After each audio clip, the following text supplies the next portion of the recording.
ज्ञान में चलते चलते अनेकों का यही सवाल होता है कि पहले तो बहुत खुशी थी, अब वो खुशी उतनी नहीं है, क्या कारण है?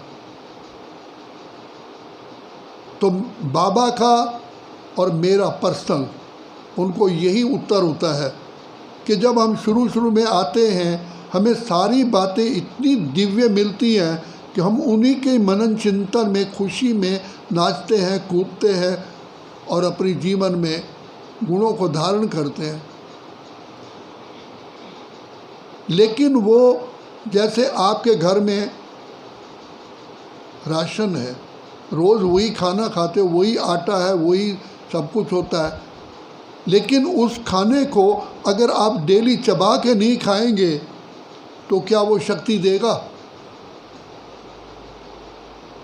इसलिए बाबा की जो मुरली हम सुनते हैं या ज्ञान की जो बातें हैं उनको बार बार मनन चिंता नहीं करते हैं तो क्या होगा? हमारे शरीर में भी पल्पिटेशन है, हार्ट की है, नर्वस सिस्टम की है, आप देखोगे नस को हाथ लगाते हैं चलती है। तो हम भी ज्ञान का अगर मनन चिंता नहीं करते हैं और इस गहराई में न जाते हैं कि मुझे कौन मिला है, समय की भी गहराई में जाना, ये कौन सा समय है? इस समय एक का पदम बनता है और ये समय है जन्म जन्म के पापों को भस्म करने का समय। ये है पिता परमात्मा से सर्व वरदानों को प्राप्त करने का समय। यही है, केवल यही है। पिता परमात्मा से आनंद, शांति, सुख, खुशियाँ पाने का समय है तो केवल यही है, संगम युग है। हमने कितना सोचा, भगवान तो मिला, भगवान शब्द तो आसान है कहना, लेकिन कौन है? बाबा ने कहा मुझे भी नंबरवार पहचानते हैं। ज्ञान के सागर, प्रेम के सागर, आनंद के सागर, शांति के सागर। सोचो तुम्हें कौन, कितनी बड़ी highest of the high property और एनर्जी मिली है, जो पर्वत को राई कर दे, राई को रुई, सूली को कांटा कर दे, कांटे को सुई। हमने उसका यूज़ कितना किया, अपने आप को कितना पावरफुल बनाया, ये समझ की बात होती है। जैसे किसी व्यक्ति को हीरे की परख है, वो संभाल के रखता है, और किसी को परख नहीं तो वो डाल देता है। इसलिए ज्ञान का खजाना जो बाप ने दिया, हमने कितना उसको मनन चिंतन करके कितनी गहराई में गए। एक बार मम्मा ने जगदीश भाई से कहा कि इस चीज़ के कितने फ़ायदे हैं, उसने 25 फ़ायदे और बता दिए। कहा तुम्हारी बुद्धि इतनी काम करती है। फिर उन्होंने कहा कि मम्मा अगर इस गुण को हम धारण नहीं करेंगे तो 30 नुकसान होंगे।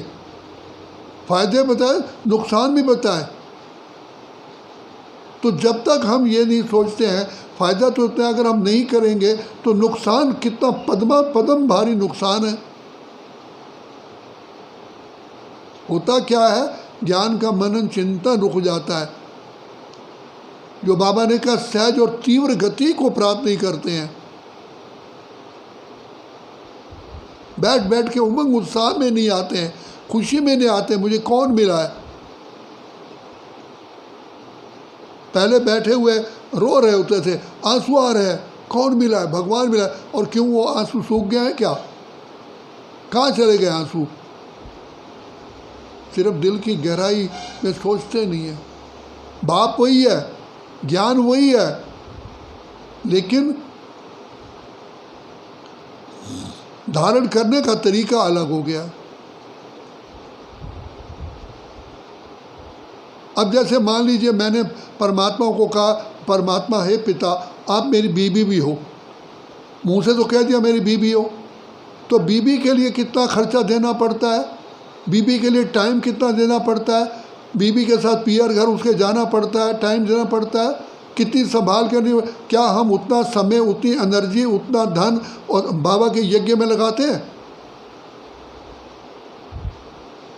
अगर बीबी के मायके का कोई काम आ जाए, 100 काम छोड़ के वहाँ चले जाएंगे। यहाँ बाबा की सेवा के लिए बुखार चढ़ जाता है, 100 बहाने आ जाते हैं। तो कितनी हम समझते हैं कौन किसके साथ में रिश्ता जोड़ा है। मैंने ये प्रैक्टिकल किया, तभी तो बाबा ने वो बंधन मेरा तुड़वाते गए। हर समय तैयार। अभी भी बीमार हो जाए तो अब रात को 2 बजे में उठ करके जा रहे हैं, गाड़ी नहीं मिले चक्कर खा रहे हैं, चौकीदार को बुला रहे हैं, चाबी कहाँ है भाई इसकी गेट की। और यहाँ भगवान के लिए क्या है, बुखार है। कितना समय आप देते हो, कितनी ऑनेस्टी। यही बाबा ने कहा सच्चे दिल पे साहब राजी। ऑनेस्टी कितनी है। हो गए बाबा के हम, बाबा हमारे हो गए। गीत तो आपने गाया, दिल से तेरी मोहब्बत हरगिज ये कम न होगी, हम तुझ पर मर मिटेंगे तुझको भी खबर न होगी, मरने के बाद होगा चर्चा तेरी गली में। क्या ऐसे दीवाने हो, ऐसे परवाने हो, ऐसे मस्ताने हो, या दूध पीने वाले मजनू हो। लैला ने कहा वह मेरा मजनू बैठा होगा, जाके उसे दूध पिलाना। वो गया, जानता नहीं था। कहता भाई हाँ मजनू कौन है। कहा क्या बात है, लैला ने दूध भेजा है। कहा मैं हूँ, और वो दूध पिला के आ जाए। तो लैला ने कहा कि एक दिन कहना खून, लैला को खून चाहिए। तो गया, वो कहता भैया वो देखो वो बैठा है पहली तरफ खून देने वाला, या हाय लैला हाय लैला हाय लैला हाय लैला कर रहा है। तो कौन से परवाने हो, फेरी लगाने वाले या जल मरने वाले। महफिल में जल उठी क्षमा परवाने के लिए, प्रीत बनी है दुनिया में मर जाने के लिए। तो आप कौन से परवाने हो। भगवान को कुछ नहीं चाहिए, भगवान को कुछ नहीं चाहिए, आपकी सच्चाई चाहिए। सच्चाई सच्चाई। बाबा को आपने कहा दिल से कितना कहा मेरा बाबा, प्यार से कितना कहा मेरा बाबा। दिल से कहो मेरा बाबा, प्यार से कहो मेरा बाबा, हाथ बटाएगा साथ निभाएगा, निभाएगा वो पूरा वायदा। आपकी जन्म पत्री में पहले से लिख देता है। अब मैं आपको क्या बताऊं, मेरे जीवन में इतने विचित्र अनुभव हैं, मैं बता नहीं सकता हूं। मैं जब से आया मैंने तब से कहा बाबा आप मेरे हो, मैं आपका हूँ। मैं समर्पित हो गया। मुझे ये थोड़ी पता था कि मैं इस सेक्टर 22 में यहाँ बैठूँगा। दिल से मैंने हर सेवा केंद्र की, हर बहनों की सेवा की है, दिल से किया। मेरा नाम हो या शान हो या कोई मिट्टी में मिल गए कोई बात नहीं, सिर के बाल मुड़ गए, लेकिन लास्ट में यही तंत्र निकला। हर बहन चाहती है मैं ये भाई यहाँ से जाए, मेरा नाम तो डूब जाएगा, इसका ही आगे होगा। ओके, बाबा ने मुझे ऐसी जगह बिठाया जहाँ कोई लफड़ा नहीं, कोई झपड़ा नहीं, कोई टपड़ा नहीं, कुछ भी नहीं। कैसे मौज में रहते हैं।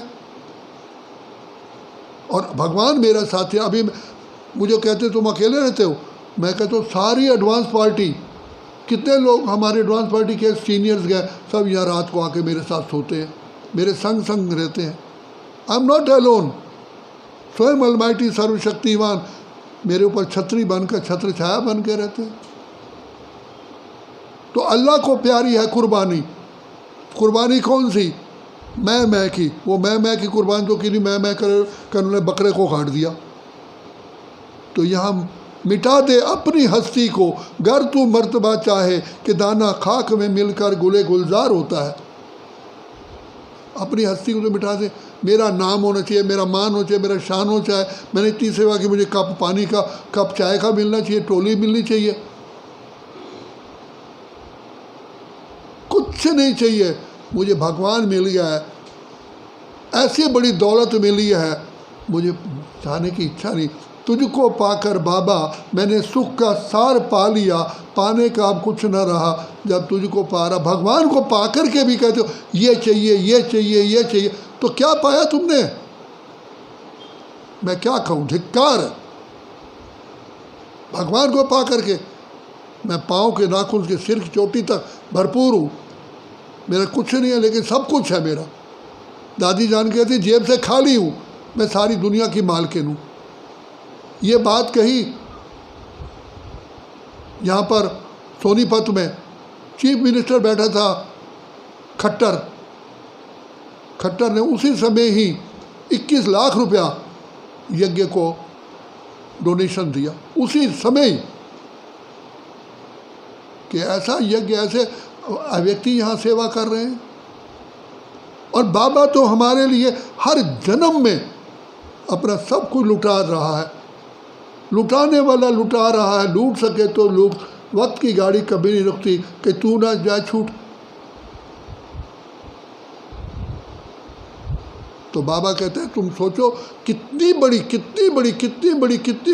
लॉटरी तुमको मिलने जा रही है, और वो भी कल्प के लिए। अगर इस कल्प में आपने पा ली ना, कोई माई का लाल दूसरे कल्प में उसको मिटा नहीं सकता। आप कल्प की बाजी जीत रहे हो, कभी रखते हो बुद्धि में कल्प के लिए मैं अपना प्रोग्राम, अपना भाग्य बना रहा हूँ। आज अब यहाँ आए हो, हर कल्प आओगे, चाहे कैसे भी आओ आप पहुँचोगे। आपने कल्प का पार्ट प्ले कर लिया। ये ऐसी गोटी है, यही तो जुआ है, यही बाजी है।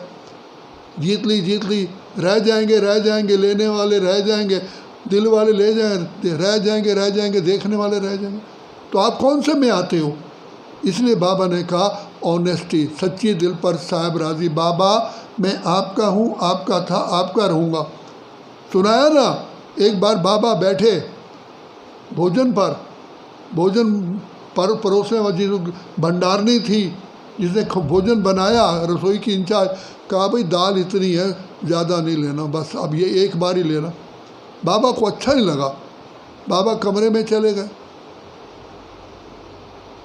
बाबा से बातें कर रहे हैं, बाबा आप सृष्टि के मालिक हो और ये हाल है। थोड़ी देर में दादियाँ गई, बाबा सब वेट कर रहे हैं, आप आओ भोजन करो, तभी तो सब भोजन करेंगे। तब ये प्रथा थी, बाबा भी भोजन साथ करते थे। भोजन खा चुके, सब रेस्ट में चले गए। एक दादी चौकीदारी की ड्यूटी पर थी। एक बैलगाड़ी वाला आया और वो मधुबन में पांडव भवन में घुस गया। वो कह रही है दादी, अरे भाई ये रास्ता नहीं, आम रास्ता नहीं, रास्ता उधर है, भाई तुम कहाँ घुस के आ गया है? वो सुने ही ना, आके खड़ा हो गया कि भाई तुम कौन हो? कहता जी ये मैं दाल है, मैं यहीं उतार के जाऊंगा। भाई किसने भेजी? कहा ये मैं नहीं बताऊंगा, मैं तो दाल उतार के जाऊंगा। बाबा से पूछा, गए बाबा ने कहा बच्चे को पहले खाना खिलाओ, फिर मेरे पास लाओ दाल उतारने से पहले। तो खाना खिलाया, बाबा बताया। कहा बाबा, क्योंकि बाबा बुजुर्ग, वो भी कहता बाबा मैं तो यहाँ से जा रहा था, मेरे खेत की दाल है, मुझे मेरी अंतर आत्मा ने, भगवान ने मुझे कहा तू यहीं उतार के जाना, तुझ पैसा नहीं लेना। अब मैं नहीं जानता कौन खाएगा क्या करेगा, मैं तो उतार के जाऊँगा। तो देखो निहाला रंग कर तार के, मेरे सामने की बात है। यज्ञ उस समय धरती पर था जब मैं आया, और आज आप देखो कुतुब मीनार बना हुआ है। ये कैसे हुआ? बाबा कहते हैं इन दादियों की ऑनेस्टी से। दादियाँ आ गई, बाबा हम आपके आ गए, हो गए बाबा के हम, बाबा हमारे हो गए। तो इसलिए बाबा कहते हैं बच्चे मैंने तो तुम्हें सब कुछ दिया, श्रेष्ठ संकल्पों का खजाना दिया, समय का खजाना दिया, ज्ञान का खजाना दिया, तुम्हें शक्तियों का खजाना दिया, गुणों का खजाना दिया, खुशी का खजाना दिया। तुम कितना यूज़ करते हो? कल भी बाबा ने कहा स्वयं को और सारे जगत को प्रिय तब लगोगे जब आप खुशहाल रहोगे। तो मैं क्यों खुश रहूँ? मैंने कौन सा किसी कर्जा ले रखा? भाई भगवान मिला है, भगवान मेरा साथी है, मेरे संग संग मेरे चलते हैं, मैं भी उनके संग संग रहता हूँ, जैसे दीपक में बाती है। आप कभी सोचिए, आप खुलते जैसे आपके यहाँ खुली, सोचो बाबा ने आपका मुंह आके चूमना है। शुरू में जब मैं ज्ञान में आया, रात्रि को मैं सोता था तो सोचता था तकिए पर मेरा सिर है और बाबा मुझे प्यार से चला। मेरी अपने विचार में सोता था, मुझे ऐसा फील होता जब मैं बाबा की गोद में सोया हूँ, बाबा की गोद में मेरा सिर है। अपनी चिंतन की धारा को बदलो, ज्ञान को सही रीति से अप्लाई करो, फिर देखो तो वास्तव में तो हर बीके का ब्रह्मा कुमारी के पैर ही धरती पर नहीं टिकने चाहिए। कहा मैं तो तब से उड़े, मेरे पैर धरती पर नहीं। वो कहते हैं हाँ, भीम ने हाथियों को ऊपर फेंका, वो आज तक हाथी नीचे नहीं आए। अर्थात महारथी जो होते हैं वो सदा ही ऊपर रहते हैं। तो इसलिए खुशियों में रहो, खुशी का खजाना मिला, ये जीवन फिर कभी नहीं मिलेगी। कभी कहा ना, मिलती है ज़िंदगी में मोहब्बत कभी कभी। मैं तो यही गीत गा करके अपने जीवन को चला रहा हूँ, खुशियों में रहता हूँ। हर समय बाबा को मैं चूमता हूँ, बाबा मुझे 100 गुना चूमता है। ये जीवन किस लिए? और जीवन का भरोसा नहीं है, पता ही शाम को बिस्तर खुले या ना खुले। इसलिए जो करना है कर लो, पाना है पालो, पालो प्रभु का प्यार अगर है पाना। ठीक है, ओके, ओम शांति। आज भी